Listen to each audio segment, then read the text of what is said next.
2 Chronicles chapter 31. When all this had ended, the Israelites in attendance went out to the cities of Judah and broke up the sacred pillars, chopped down the Asherah poles, and tore down the high places and altars throughout Judah and Benjamin, as well as in Ephraim and Manasseh, until they had utterly destroyed them all. Then all the Israelites returned to their cities, each to his own property.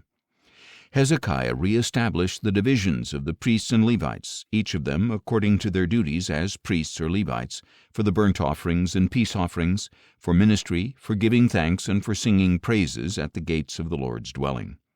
The king contributed from his own possessions for the regular morning and evening burnt offerings, and for the burnt offerings on the Sabbaths, new moons, and appointed feasts, as written in the law of the Lord.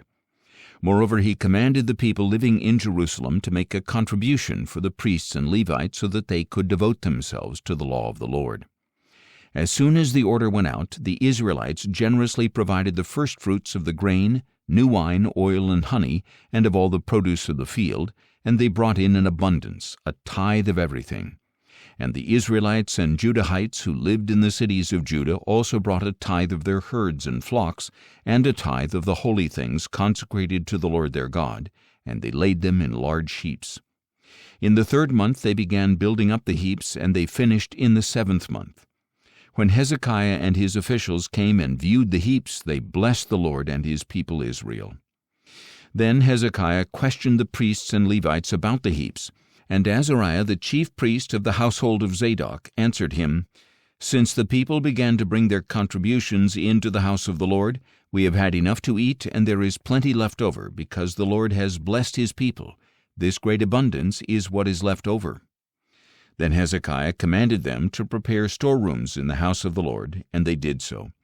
And they faithfully brought in the contributions, tithes, and dedicated gifts. Conaniah the Levite was the officer in charge of them, and his brother Shimei was second. Jehiel, Azaziah, Nahath, Asahel, Jeremoth, Jozabad, Eliel, Ismachiah, Mahath, and Benaiah were overseers under the authority of Conaniah and his brother Shimei by appointment of King Hezekiah and of Azariah, the chief official of the house of God. Kori, son of Imnah the Levite, the keeper of the east gate, was in charge of the freewill offerings given to God, distributing the contributions to the Lord and the consecrated gifts.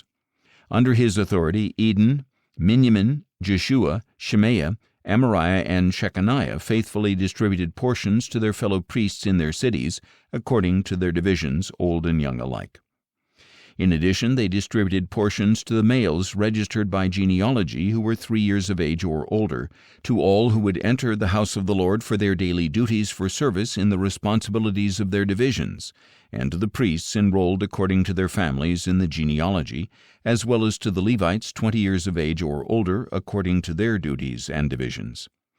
The genealogy included all the little ones, wives, sons, and daughters in the whole assembly, for they had faithfully consecrated themselves as holy.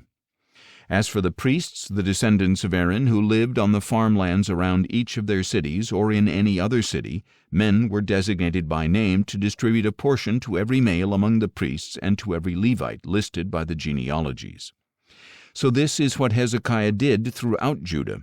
He did what was good and upright and true before the Lord his God. He was diligent in every work that he began in the service of the house of God, and in the law and the commandments, in order to seek his God, and so he prospered.